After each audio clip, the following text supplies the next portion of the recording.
Factorial team Dhaka বিশ্ববিদ্যালয়ের library সংলগ্ন gate থেকে বেশ কয়েকটি অবৈধ স্ট্রিট ফুড কার্ট জব্দ করে। জব্দকৃত দোকানগুলোর মধ্যে একটির দোকানদার ছিল হাসান নামের এক ব্যক্তি। হাসান নিজেকে দোকানের কর্মচারী পরিচয় দেন এবং দোকানের মালিক হিসেবে দুইজনের নাম জানান।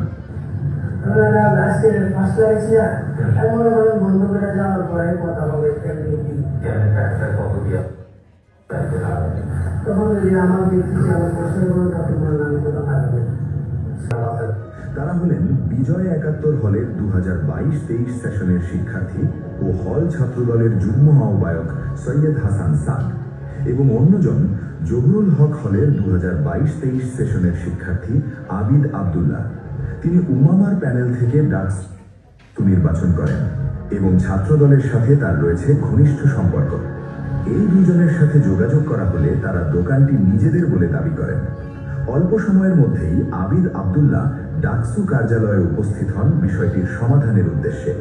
তবে এর মধ্যে দোকানদার হাসান ডাকসু প্রতিনিধির কাছে স্বীকার করেন সেদিনই তিনি আবিদ আবদুল্লাহ ও সৈয়দ হাসান সাদের আশ্রয়ে এই দোকানটি বসিয়েছেন।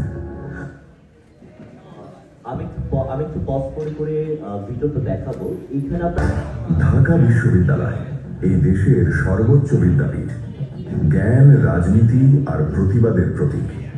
কিন্তু এই ক্যাম্পাসে কি নীরবে চলছে চাঁদাবাজির রাজনীতি?